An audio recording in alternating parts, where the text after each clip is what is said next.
Northanger Abbey, Jane Austen, Chapter 5. Catherine was not so much engaged at the theatre that evening, in returning the nods and smiles of Miss Thorpe, though they certainly claimed much of her leisure, as to forget to look with an enquiring eye for Mr. Tilney in every box which her eye could reach. But she looked in vain. Mr. Tilney was no fonder of the play than the pump room.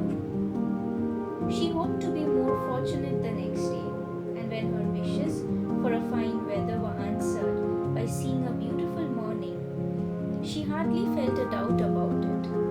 For a fine Sunday in Bath empties every house of its inhabitants, and all the world appears on such an occasion to walk about and tell their acquaintance what a charming day it is. As soon as divine service was over, the Thorpes and Allens eagerly joined each other, and after staying long enough in the pump room to discover that the crowd was insupportable, and that there was not a genteel face to be seen, which everybody discovers every Sunday throughout the season, they hastened away to the Crescent to breathe the fresh air of better company. Here Catherine and Isabella, arm in arm, again tasted the sweets of friendship. In an unreserved conversation, they talked much and with much enjoyment.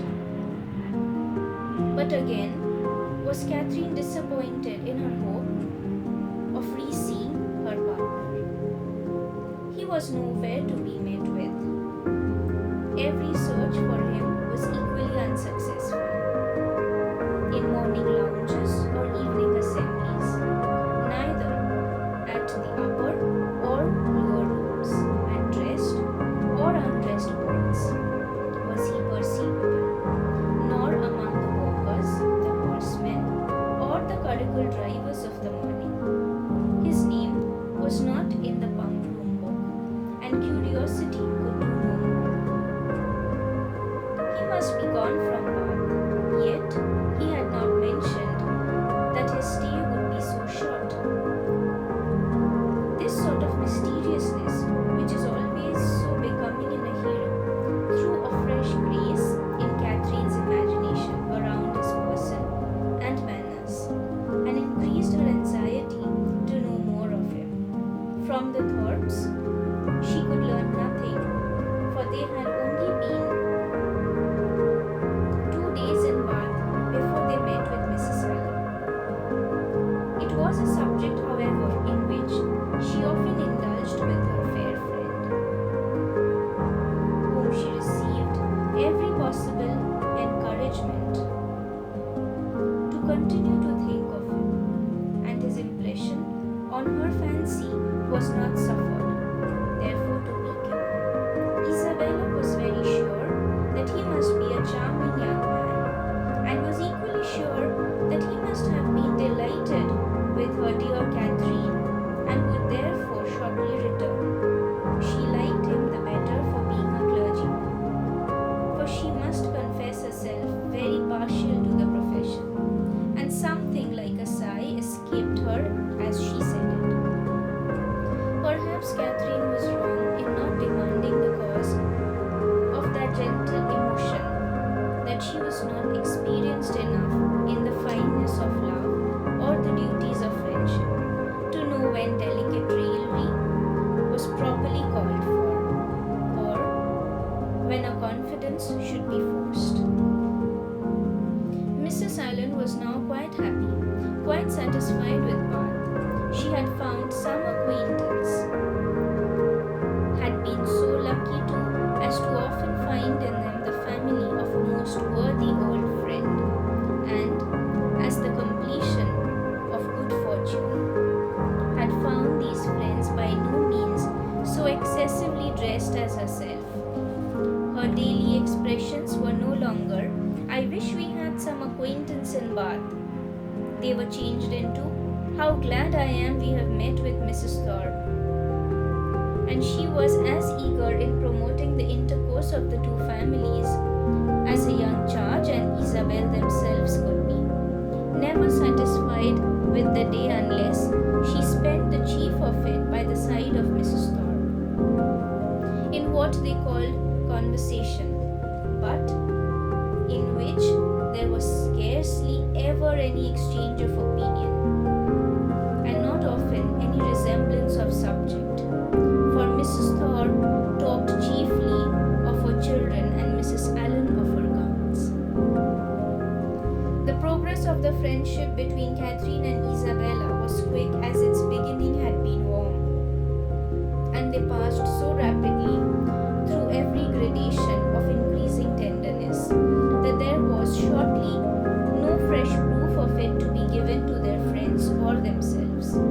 They called each other by their Christian name, were always arm in arm when they walked, pinned up each other's train for the dance, and were not to be divided in the set. And if a rainy morning deprived them of other enjoyments, they were still resolute in meeting in defiance of wet and dirt, and shut themselves up to read novels together. Yes, novels. For I will not adopt that ungenerous and impolitic custom so common with novel writers, of degrading by their contemptuous censure the very performances, to the number of which they are themselves adding, joining with their greatest enemies in bestowing the harshest epithets on such work, and scarcely ever permitting them to be read by their own heroine, who, if she accidentally take up a novel, is sure to turn over its insipid pages with disgust. Alas, if the heroine of one novel be not patronized by the heroine of another, from whom can she expect protection and regard? I cannot approve of it. Let us leave it to the reviewers to abuse such effusions of fancy at their leisure, and over every new novel to talk in threadbare strains of the trash with which the press now groans. Let us not desert one another. We are an injured body, although our productions have afforded more extensive and unaffected pleasure than those of any other literary corporation in the world. No species of composition has been so much degraded. From pride, ignorance, or fashion, our foes are almost as many as our readers. And while the abilities of the 900th abridger of the history of England, or of the man who collects and publishes in a volume some dozen lines of Milton, Pope, and Prior, with the paper from The Spectator and a chapter from Sterne, are eulogized by 1,000 pens, there seems almost a general wish of decreeing the capacity and undervaluing the labor of the novelist, and of slighting the performances which have only genius, wit, and taste to recommend them. I am no novel reader. I seldom look into novels. Do not imagine that I often read novels. It is really very well for a novel. Such is the common chant. And what are you reading, miss? Oh, it is only a novel, replies the young lady, while she lays down her book with affected indifference or momentary shame.